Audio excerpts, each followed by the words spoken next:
All right, guys, buckle up. Because today's case is one of the most disturbing abuse of power stories we've covered. A veteran cop, 30 years on the force, trusted as a school resource officer. The guy parents believe would protect their kids.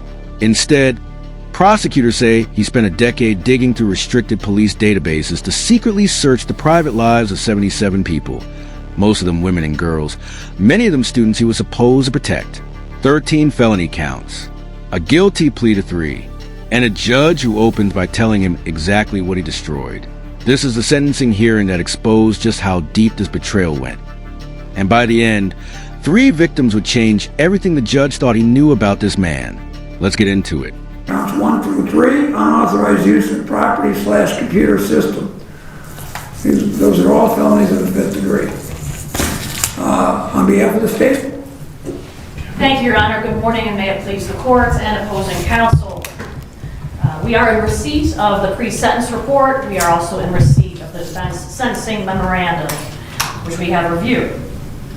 To begin, I'd like to thank the investigating agencies, the Ohio Bureau of Criminal Investigation and the Rocky River Police Department. This was a long investigation that required a lot of tedious database matching, checking, a lot of paperwork, a lot of review. Between 2013 and 2023, Michael Bernhardt, who was a Rocky River police officer, abused his access to law enforcement databases. 2 different databases, databases that withheld private, very personal information, identifying information about people, social security numbers, residences, vehicles. The prosecutor's office decided to categorize the victims, and that's how we designed our indictment. The original 13 counts reflected categories including individual victims' families, his family, Rocky River police officers, Rocky River teachers, and others. Your Honor, police officers receive training on OLEG and LEADS from the minute they go through the academy. The restrictions that apply, because this is such sensitive information. They have to do annual certifications, they have to take tests. This is not something that someone can miss or not understand. Every time a person logs into OLEG, they have a specific identifying ID, and they also have a specific password. Your Honor, our office annually prosecutes a handful of police officers for these kinds of violations. However, this particular case is by far the most egregious that I've seen in both the number of violations. We had over 70 conservatively over the course of this 10-year period, and in the undercurrent of the case, Your Honor. It's unlike any case I've handled. The prosecutor lays out just how calculated this was. Officers are trained on these databases from day one. Annual certifications, personal logins, everything logged. There's no accidentally stumbling into 77 searches over 10 years. She calls it the most egregious case of its kind she's ever prosecuted, and she prosecutes these regularly. Students, parents, boyfriends, fellow officers, even his own ex-wives. Nobody was off limits. What's chilling is the categorization. Victims sorted like case files, because there were simply too many to count normally. And so I have 3 individuals who would ask to address the court. If it pleases you, I would ask that they would be permitted to come to the podium, or is that all right? Oh, that's fine. All right. And I will have them introduce themselves. First.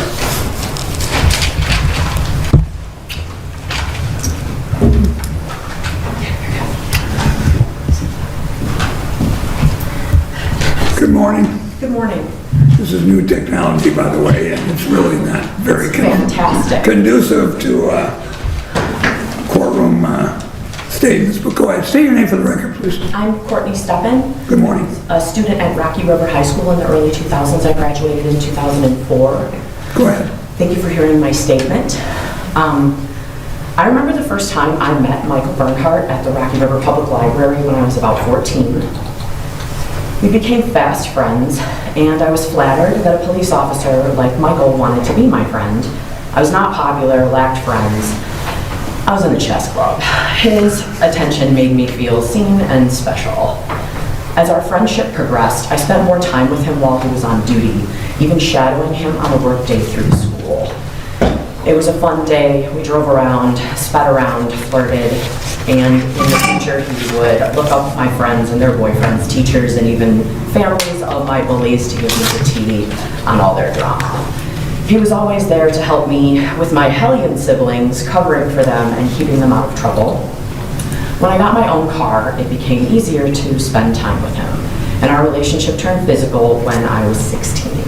And at this point, I genuinely believed that we were soulmates and kindred spirits, and he used to tell me all the time that when I was older, I would hate him.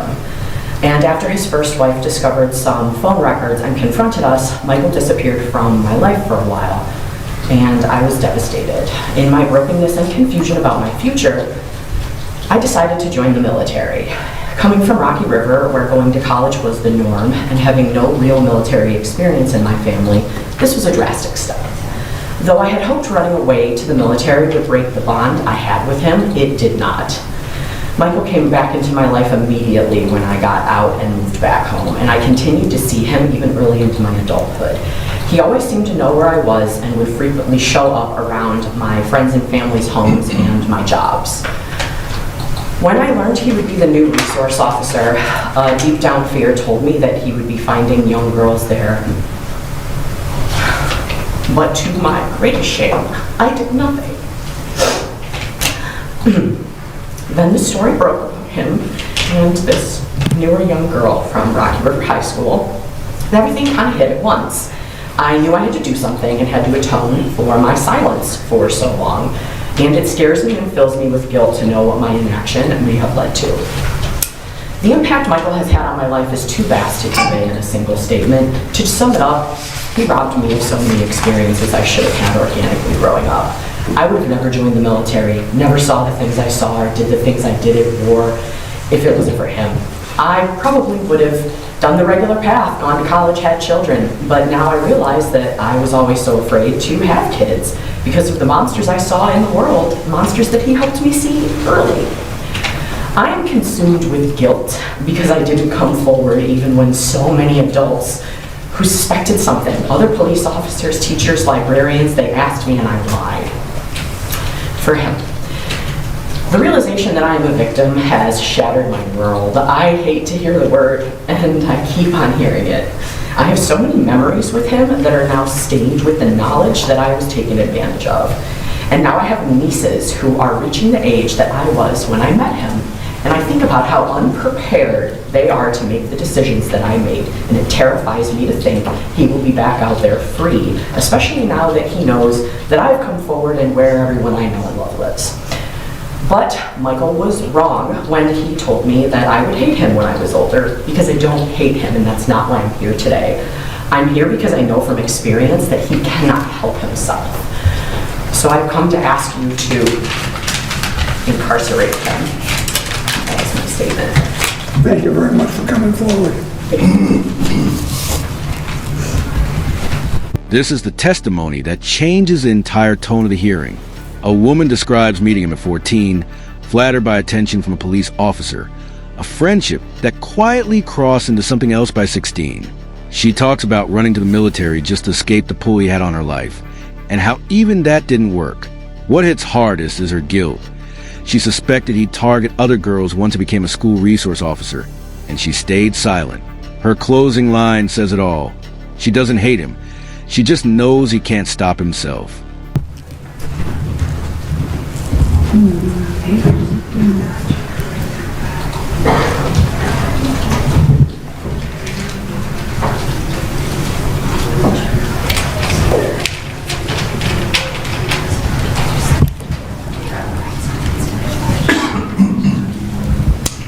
Good morning. State your name for the record, please. I'm speaking on behalf of my granddaughter. Very good.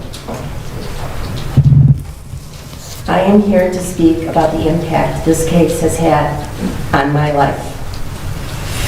I met the defendant when I was a high school student. He was the SRO at my high school. He was an adult in a position of authority, and any friendship between us was inappropriate because of that imbalance. At the time, I did not fully understand the boundaries, though he should have, that existed, or the seriousness of that imbalance, but I trusted him. What has caused the most lasting harm is learning that during this inappropriate friendship, the defendant used his access to a law enforcement database to look up a member of my family. That action permanently changed how I viewed my safety and privacy. Knowing that someone who already held authority over me also accessed confidential law enforcement information about my family made the situation feel overwhelming and unsafe. It crossed a line that should never be crossed. It caused fear, anxiety, and a feeling that my private life and my family were no longer protected. This misuse of the database was not separate from the friendship. It intensified the harm it caused. It showed a disregard for boundaries, for the rules meant to protect people, and for the impact such actions would have on someone in my position. Even now, I struggle with trusting authority and feeling secure. This has stayed with me far beyond the time period in which these events occurred. I ask the court to consider the seriousness of an inappropriate friendship combined with the misuse of a law enforcement database and the impact that has had on my sense of safety and trust of law enforcement. Accountability matters, not only for me, but for protecting the integrity of systems meant to serve and protect the public. Thank you for allowing me to speak. Thank you for coming forward.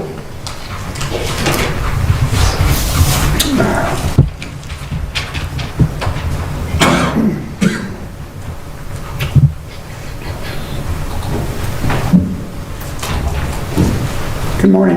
Good morning, Your Honor. Could you state your name, please? I am the mother of one of the victims. Very good. Go ahead. Your Honor, I stand before you today not only as a mother whose child was harmed, but as a parent who trusted the systems meant to protect our children, and watched that trust be violated by someone who wore a badge and carried authority.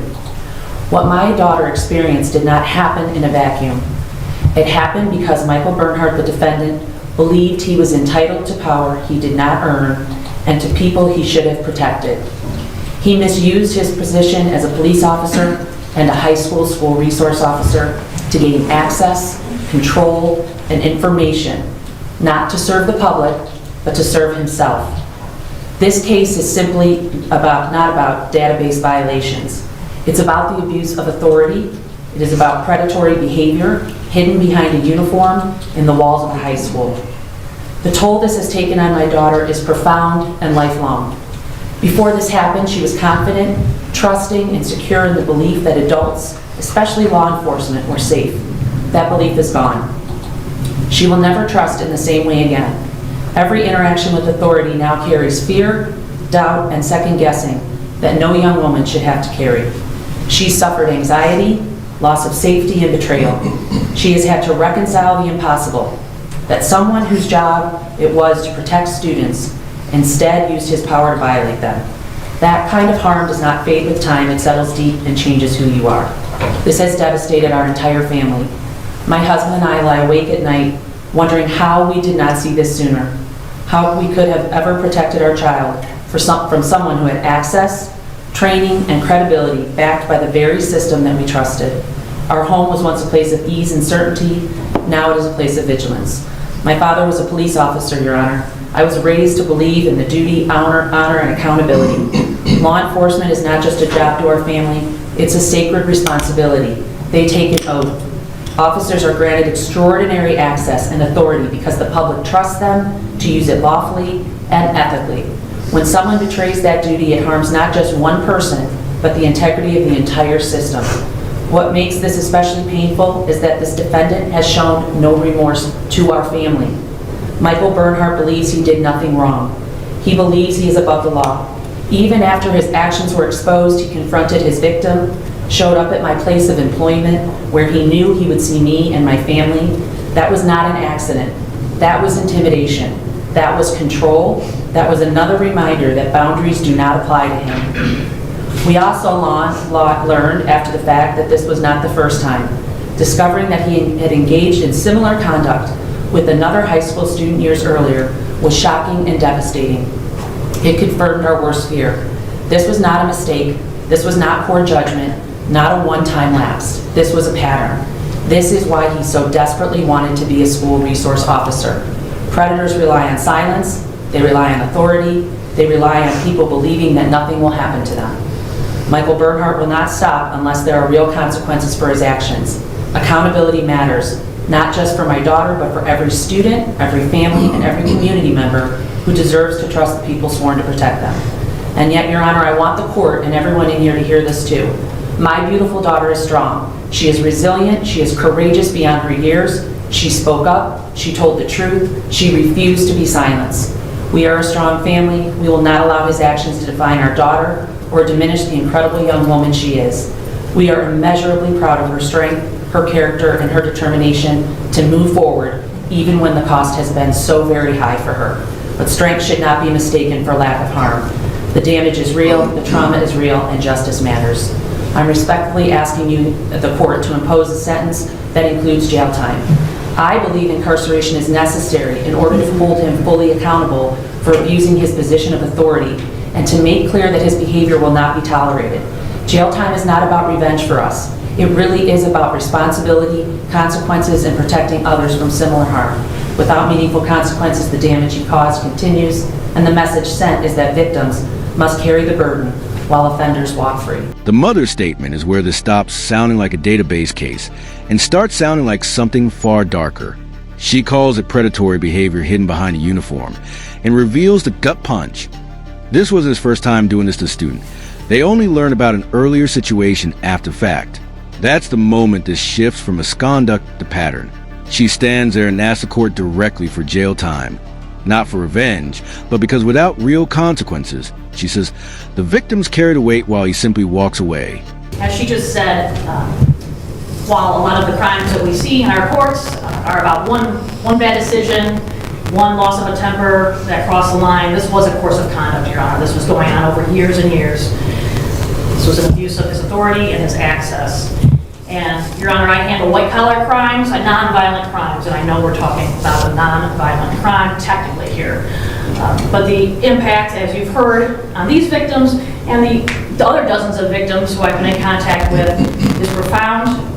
They're asking themselves, why me? Why is he looking up my information? That's a question they're never going to have an answer to. Another one is he going to use this information? And as defense mentioned in his memorandum, we have no evidence that the defendant has used any of this information beyond just the initial access. However, as anybody who's been a victim of any sort of cybersecurity hack knows, that kind of questioning, fear, doubt is absolutely as profound as being a victim of a violent crime. As they mentioned, and I just want to emphasize, police always have a power differential on civilians, and it has to be that way. But this was a dynamic that he fostered. He was able to use this information to give himself an up and more power over these individuals. And I would argue that it was a different kind of use of force that he exhibited. So, Your Honor, I know these are felonies of the 5th degree. I know that they are nonviolent crimes. I believe that presumption for probation is overcome in this instance based on everything that you've heard, based on the fact that this was a school resource officer who came in contact with dozens more people every day than most police officers did. There's something sacred about the public trust and the badge that is sincere and it's not trite. And this is not the kind of conduct that we can ever endorse or allow our police officers to continue. Thank you, Your Honor. We ask for incarceration. Thank you very much. On behalf of the defense. Thank you, Your Honor. Good morning. May it please the court, Michael Lear on behalf of Michael Bernhardt. Your Honor, I have reviewed the pre-sentence investigation report. There was nothing inaccurate in that report. Moving on to sentencing, Your Honor, I want to discuss and start with purposes and principles. Sentencing, as the court knows, the overriding principles of felony sentencing are to protect the public from future crime by the offender and others, and to punish the offender using minimum sanctions. that the court determines accomplish those purposes without imposing an unnecessary burden on the state or local government resources. Your Honor, with respect to the first purpose, to protect the public from future crime by the offender and others, as the court knows in the pre-sentence investigation report, there is a determination that Mr. Bernhardt is low risk of recidivism. As I pointed out in our sentencing memorandum, Your Honor, there's a report by Dr. Mark Levinger, and he also found very low risk of any sort of reoffense by Mr. Bernhardt. Your Honor, I would ask the court to take into consideration the fact that because Mr. Bernhardt is no longer a law enforcement officer, as the court knows, he served Rocky River and the Sheriff's Office for approximately 30 years. He was a law enforcement officer for that whole period of time. He has no prior criminal convictions. This is the first time that he's been in court charged with a crime, Your Honor. So with respect to that low risk of recidivism, low offense to reoffend, the fact that he is no longer a law enforcement officer, these charges, these convictions were under circumstances that are not only unlikely to recur, but essentially impossible to recur. He's not a law enforcement officer anymore, and by virtue of his conviction here, he can no longer ever be a law enforcement officer. With respect to that second purpose of felony sentencing, Your Honor, to punish the offender, the court has to use the minimum sanctions that the court determines accomplish the purpose of punishment. And I would say, Your Honor, that Mr. Bernhardt has been significantly punished by the charges, the public humiliation. He's no longer a law enforcement officer, can no longer be a law enforcement officer, and he's been punished. This conviction will carry with him in the future, Your Honor, beyond what the court can do in terms of punishment. He's going to have to live with this conviction forever. He was working part-time at Frontier Airlines before he was indicted. Because of the indictment, he was placed on leave. He cannot return to Frontier, and that is a punishment as well. So what he was doing, again, retired from law enforcement, working for Frontier, won't be able to do that going forward. I would ask the court to also take into consideration that Mr. Bernhardt has accepted responsibility. He came into court, pled guilty to these 3 counts. He's fully accepted responsibility. I disagree with some statements that he is not remorseful, Your Honor. He has been in a position where he can't really express remorse until now, and he will do so, and he will offer an apology. He's been very remorseful to me throughout my representation of him. So, Your Honor, Mr. Bernhardt is 55 years old. He has 2 grown children. He does have a very strong support system, Your Honor. He has 5 people that are here in court with him today in support of him. His brother, David Bernhardt, is here. His girlfriend, Vicki Rice-Dever, is here. His uncle, Robert Miller, is here, Your Honor. He's a retired chief of Parma Police, and he would like to address the court. I'll circle back to that in a minute. His godfather, Carl Ulag, is here. He's also a retired detective sergeant from Rocky River. And a friend of his, Larry Stalter, also a retired lieutenant from the Rocky River Police Department. They're all here in support of him. So, Your Honor, I would ask the court to take all these factors into consideration, including the fact that he has a very strong support system, that he has already been significantly punished, and I would ask the court to impose a sentence of community control sanctions.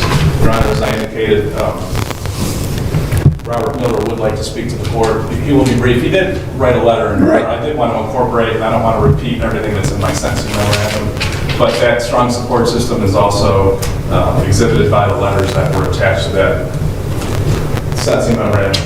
With the court permission? Amen.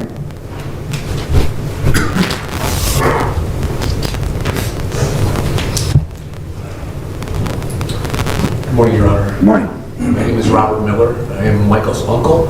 I have known him since birth, and I've watched him grow from a young man to an adult and raise his 2 children, who I know he loves very much and they love him. Without having any direct knowledge of the facts of this case, I can only hear to say that I could always trust him and know him to be a fine, upstanding citizen of our city. And I think he does have strong roots here, and I remain available to support him going forward. And I do not personally feel, with all that has happened, that he's a future threat to anyone's society. Thank you very much. Just going back to cooperation and acceptance of responsibility. During the investigation, Mr. Bernhardt was approached by agents from DCI, and he cooperated with them. He sat down and answered all their questions. He gave an extensive interview for well over an hour, answered all their questions to the best of his ability, and I think that shows acceptance of responsibility as well and cooperation with the investigation. So again, Your Honor, I would respectfully ask the court to impose a sentence of community control sanctions, and Mr. Bernhardt would like to address the court. Go ahead, sir.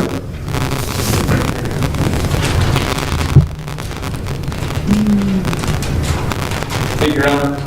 I would like to start by saying I am very sorry for my actions. I realize that I misused a tool that was meant for me to help serve the community and people that I was sworn to protect and serve. And by misusing the database in that way, I've lessened everything positive that I've accomplished in my 30 years of career as a law enforcement officer. I would like to convey my most sincere apology to anyone affected by my actions, and I accept full responsibility for my lapses in judgment, as there are no excuses for not misusing the OLEG database. Moving forward, I will continue to work towards being a better person and father, and I only ask for the mercy of the courts that I can continue to do so. Thank you. Thank you, Your Honor.